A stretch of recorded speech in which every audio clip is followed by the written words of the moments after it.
Assistant ఉద్యోగుల సమస్యలను పరిష్కరించాలని Telangana state United electricity employees union CITU ఆధ్వర్యంలో సిరిసిల్లాలో నిరసన తెలిపారు. అసిస్టెంట్ ఉద్యోగులు అంబేద్కర్ చౌక్ నుండి సెస్ కార్యాలయం వరకు ర్యాలీగా తరలివచ్చి ధర్నా నిర్వహించారు. అనంతరం పలు డిమాండ్లతో కూడిన వినతి పత్రాన్ని సెస్ చైర్మన్ చిక్కాల రామారావుకు అందజేశారు. ఈ సందర్భంగా వారు మాట్లాడుతూ అసిస్టెంట్ హెల్పర్లకు ప్రమోషన్లు ఇవ్వాలని, పర్మనెంట్ కాని వారిని పర్మనెంట్ చేయాలని, సేఫ్టీ కిట్లని అందచేయాలని, లేని పక్షంలో రానున్న రోజుల్లో ఆందోళనలు ఉధృతం చేసి హామీలను సాధించుకుంటామని హెచ్చరించారు.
అధికారుల నిర్లక్ష్య వైఖరి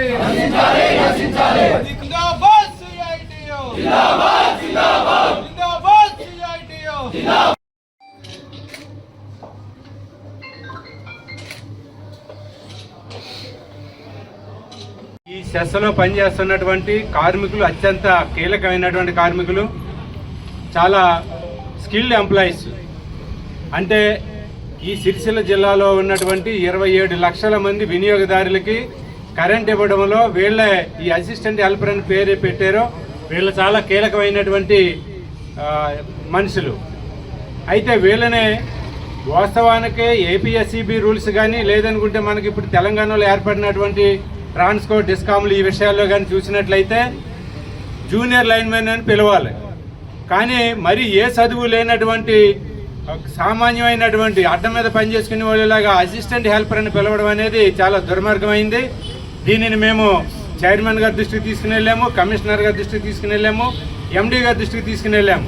అయినా వాళ్ళ విషయాల్లో ఏ రకమైనటువంటి మార్పు లేదు. అట్లాగే వీళ్ళకి చాలా రోజుల నుంచి, చాలా సంవత్సరాల నుంచి ప్రమోషన్స్ ఇవ్వాలి. ప్రమోషన్స్ ఇవ్వడం అంటే ఇంక్రిమెంట్ రావాలి, యాన్యువల్ ఇంక్రిమెంట్. అది కూడా ఇచ్చే పరిస్థితి లేదు. దీని మీద కూడా మాట్లాడుతూ ఉంటే చైర్మన్ గారు, ఎండీ గారు చెప్పేది ఏంటంటే మా చేతుల్లో ఏమీ లేదు, హైదరాబాద్లో ఉన్నటువంటి కమిషనర్ గారితో మాట్లాడండి అంటారు. మేమే స్వయంగా